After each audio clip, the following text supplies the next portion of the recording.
कहानी 9 यीशु की सुधि। एक बार एक चर्च के सूचना पटल में ये सूचना लगा दी गई कि यीशु क्रिसमस के दिन शहर में आ रहे हैं।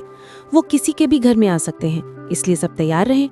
बड़े जोर शोर से हर घर में तैयारी होने लगी और लोग बेसब्री से यीशु के इंतजार में थे। घरों की सफाई की गई और रसोई में भी अच्छी तैयारियां हो रही थीं। वो ठंड से ठिठुराने वाले दिन थे।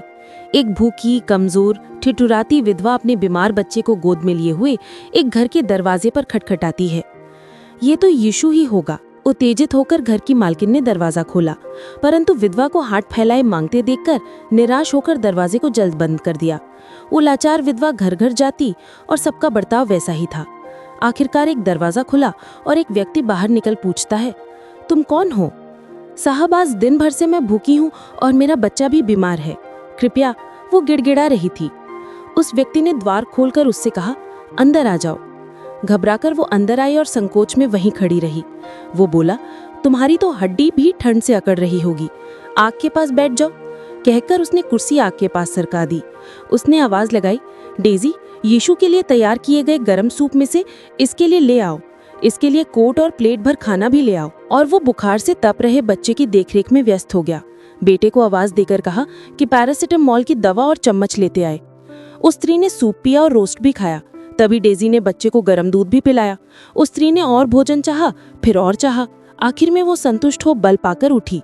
उसने सोते हुए बच्चे को गोद में लिया और जाने को निकली। तब उस पुरुष ने उससे कहा, अभी न जाए, यहाँ ठहरकर आराम करने को कहा। उस स्त्री ने उसे धन्यवाद कहा, मैं ठीक हूँ और मुझे अब जाना ही होगा। जब वो चली गई तो वो परिवार भोजन करने बैठा। उसके पश्चात वे क्रिसमस की सभा में पहुंचे। वहां बहुत खुसुर-पुसुर हो रही थी। यीशु तो शहर में आया ही नहीं, जैसा हमें बताया गया था।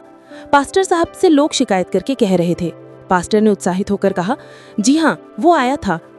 वो एक बीमार बच्चे को लिए हुए विधवा बनकर आया था और वो बहुत खुशी खुशी शहर से चला गया क्योंकि किसी ने उसे क्रिसमस की रात्रि का भोज दिया। उस समय रिचर्ड और डेजी का परिवार जो वहां थे, उनके चेहरे दमक रहे थे, जबकि दूसरे सभी के चेहरे हैरान और सहमे हुए थे। अगली कहानी और भी खास है। अगर इस कहानी से आपको कुछ सीख मिली हो तो वीडियो को लाइक कीजिए और सितारा परिवार चैनल को सब्सक्राइब करना मत भूलिए।